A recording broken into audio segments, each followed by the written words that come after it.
Hello, good morning বন্ধুরা। তোমরা সবাই কেমন আছো? আশা করি তোমরা সবাই প্রত্যেকে ভালো আছো। আজকে নতুন আরেকটি ব্লগ ভিডিও নিয়ে তোমাদের সামনে হাজির হলাম। সকাল সকাল ঘুম থেকে উঠে বেরিয়ে পড়লাম। হ্যালো বন্ধুরা, আমার যেহেতু এক্সাম টেকনিশিয়ান, রেলের টেকনিশিয়ানের এক্সাম আছে 10 তারিখে, তাই এক্সামটা দিব।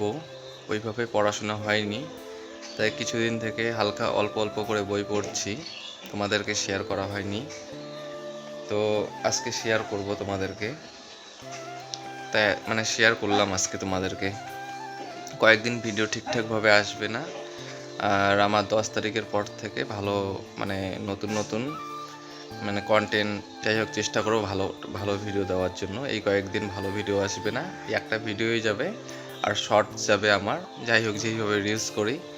আর বন্ধুরা, আমি একা একা ভিডিও করি, হয়তো ধরে দেওয়ার কেউ নেই, এই একটা প্রবলেম হচ্ছে, তাই এইভাবেই শর্টগুলো করি। বেশিরভাগ একা একা ভিডিও করি, ওইভাবে স্ট্যান্ড কেনা হয়নি, আছে একটা পুরানা, যাই হোক ওটা দিয়ে করি। আর শর্ট ভিডিও বা কোনো কিছু বানালে গেলে ভাবতে লাগে, আবার লোকেরও দরকার হয় শর্ট ভিডিওর ক্ষেত্রে। ক্যামেরাটা ধরে দিলে হয়তো ভালো হয়, তো আমার সেটা হচ্ছে না, একা একা যেহেতু ভিডিও করি। তোমরা দেখো, যেইভাবে দেখছো বন্ধুরা পাশে থেকো। আর আমার এক্সাম যেহেতু,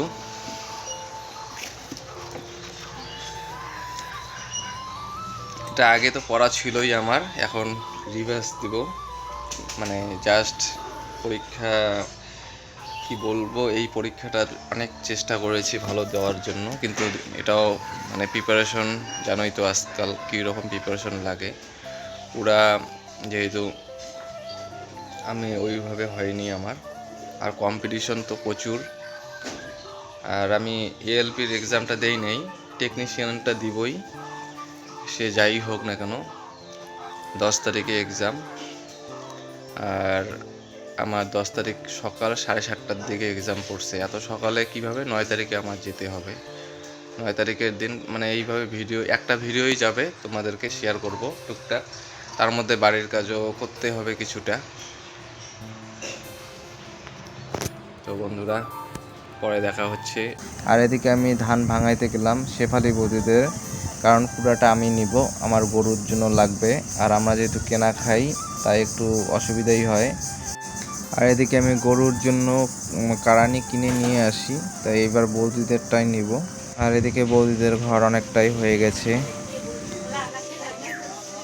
হ্যাঁ, এদিকে বৌদি খোলা আকাশে রান্না করতেছে বলে। রান্নাঘরটা বল ভালো হয়েছে, এলা যাই করি না একটু। রান্নাঘরটা ছোটো মোটো না, রান্নাঘর ঠিকই আছে। গ্যাসের রুম আলাদা করবেন। এদিকে মা কুলের আচার বানালো, খুব টেস্ট হয়েছে, খেলাম।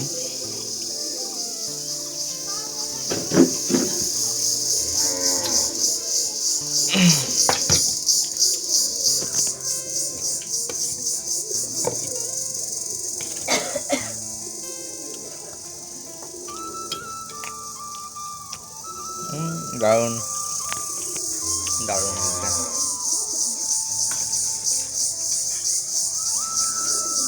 গুড় দেওয়া ছিল না, চিনি চিনি দিয়ে করছে, ভালো হয়েছে। আর এই ভিডিওটা কিছুদিন আগের করা ছিল, আর আমি মোবাইলটা নিয়ে গেছিলাম ভিডিওটা, তাই করতে পেরেছি। আর এমনি তো ঘাস ঠাস কাটতে গেলে পরে সাধারণত মোবাইল ফোন রেখে যাই বাড়িতে, তবে ওই দিন আমি ভিডিও করার জন্য নিয়ে গেছিলাম, তোমাদেরকে দেখাবো। আর নদীর জলটা অনেকটাই কমে গেছে। তো বন্ধুরা, আমি এখন যাচ্ছি ঘাস কাটতে গরুর জন্য। দাদা আর আমি যাচ্ছি দুইজনে। বাড়িতে যা যা করি তা তোমাদের শেয়ার করবো, যেহেতু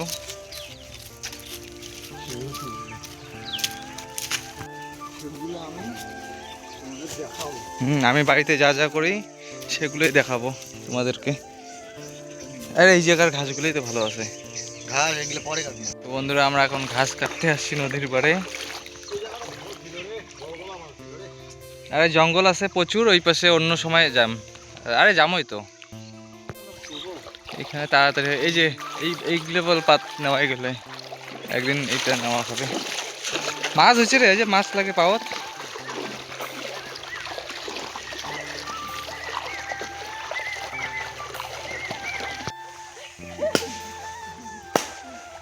নদীর পাড়ে ঘাস এখন বর্তমান সব জমি যেহেতু আবাদ করা হয়ে গেছে, তাই এদিক থেকে ঘাস কাটছি।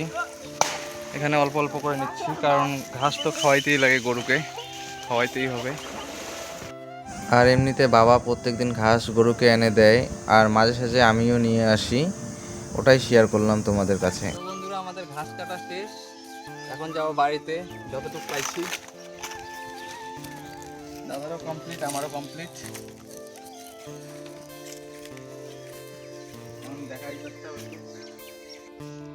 তো বন্ধুরা, তোমাদের ভিডিওটা যদি ভালো লেগে থাকে তবে লাইক, কমেন্ট, শেয়ার, সাবস্ক্রাইব করে পাশে থেকো।